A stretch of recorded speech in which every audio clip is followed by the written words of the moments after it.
Shyam Krishnamurthy from the interview portal. I'm back today to discuss with all of you another topic. Today we are going to talk about wildlife and animals, right? Many students are interested in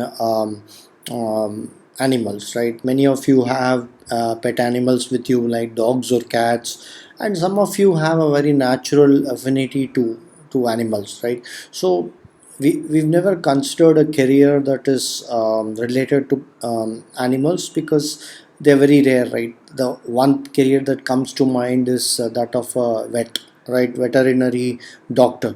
Well, though that's a career related to animals, it's a highly technical career, and some of you may not be interested in, in opening up or healing a dog or a cat. I mean, because that's again a different kind of a job, right? But that's not the only job. So today we're going to look at a few careers of professionals who had extended their love for animals and made it into a career. Before you go ahead, this is our website, theinterviewportal.com. These are our different interviews. All the interviews are categorized by various tags like agriculture, business, food and beverages, fully scholarship types, fully funded, partially funded, etc. You can click on any one of these links to take you to the interview relevant to this particular tag. So let's first go to plant and animal life. So you see here there's a tag, plant and animal life. So let's click on that. This tag is going to take us to the category related to plant and animal life, but because we are only going to be looking at animals, let's focus only on animals.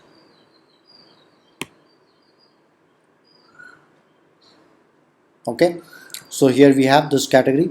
The first interview is that of a wildlife forensic professional. We've all heard about forensics, right? Forensics is an area of investigation, scientific investigation.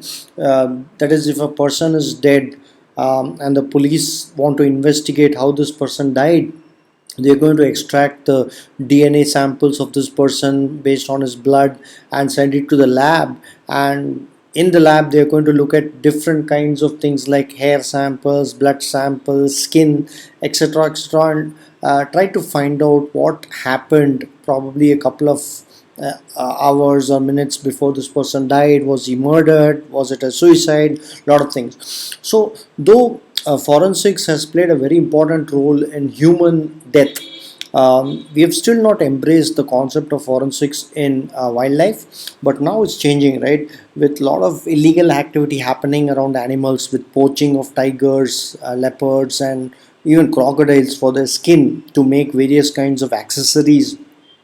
Law enforcement has realized the power of forensics in prosecuting people who have committed crimes and prosecuted criminals. So this person has actually done a master's degree in wildlife forensics, and she works with various stakeholders in the legal system like lawyers, policemen, forest guards, villagers, conservationists to give them sessions, gives them sessions on the fundamentals of forensics and how to deal with a particular case. For example, if you see a dead body of a tiger or a wild animal in the forest, what kind of precautions need to be taken to preserve the dead body and make sure all the samples of this dead animal are available for the investigative agencies, so it could be sent to them and proper investigation could be done, which could lead to a prosecution of criminals. Very important career.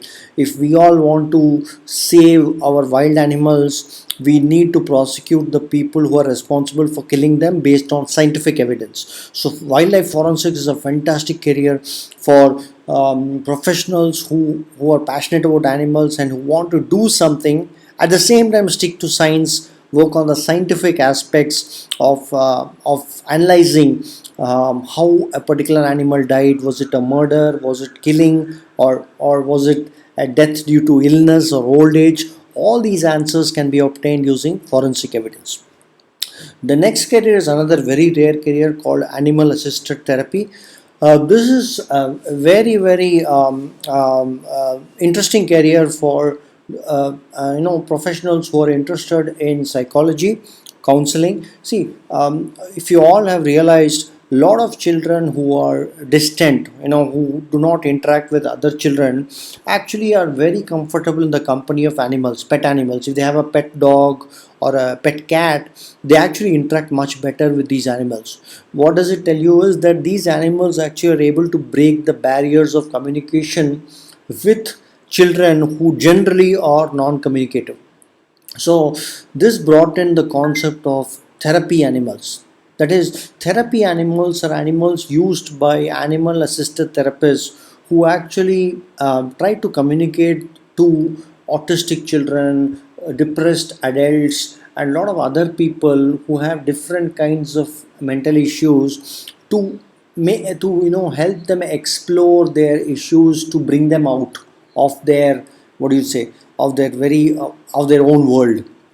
So they start opening up, make them open up, they start opening up to these therapy animals. These therapy animals could be dogs, could be cats, could be horses, depending on the personality of the person.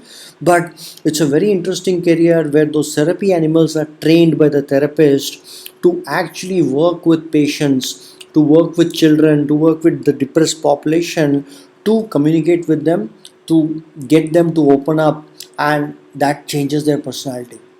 So if you're interested in this, which is a combination of psychology and animals, this is a fantastic area, animal assisted therapy, where you actually can work with animals, train those animals, and help them become very professional therapy animals to help people with depression, people with autistic tendencies, and a lot of other people.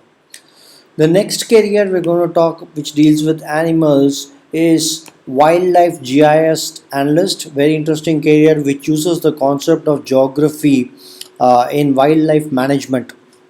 When you're trying to map out the territory of animals, carnivorous animals like leopards, tigers, and lions, vast territory, you can't do that manually or in the field, because you're talking about sometimes tens and thousands of acres, right? So in that case, you use the concept of geographical information systems, which are able to map an entire forest. And actually, by mapping this forest, you can also tell if habitats of those forests are changing. For example, due to deforestation, what happens, a lot of trees are being cut. So when you use GIS and you take this image of the same forest over the period of 5 to 10 years, the GIS will clearly show you the deforestation, because all the greenery which the initial with the GIS captured in the earlier years does not exist or is reduced in the later years. So GIS is a powerful tool to map out forests, to track deforestation, and it is also used to track tiger or leopard habitats, animal habitats, to find out what are the typical habitats that are conducive to tigers, what are the habitats conducive to deers or bisons. So that allows a conservationist to make critical decisions on wildlife population. Also, very important application of GIS is to measure tiger population statistically using digital models. As we all know, it is very difficult to estimate tiger populations on the field, but it is much easier to estimate tiger population based on digital models and then try to verify it on the field. So GIS is a fantastic area which has massive applications in wildlife conservation. You are able to use tools of GIS to track deforestation, to track tiger and leopard habitats, and also to track to do a census of wildlife, especially wildlife that is depleting, like carnivorous animals like hyenas, wolves, bears, tigers. All these things can be achieved using geographical information systems. And then one more career is that of a wildlife biologist. This professional is in a very interesting area where they manage conflict between wildlife and humans. We all live in the city, so we are all immune to those conflicts, but the people who face conflicts with wildlife every day are villagers who live in the fringes of wildlife sanctuaries like Corbett National Park, Bandhavgarh, Kanha National Park. There are a lot of villagers that live on the periphery of these forests, and most of these villagers depend on the forest for sustenance, for gathering firewood, for gathering fruits, for gathering some kind of herbs. So they have to go to the forest, and in many occasions, many of these villagers are killed by wild animals.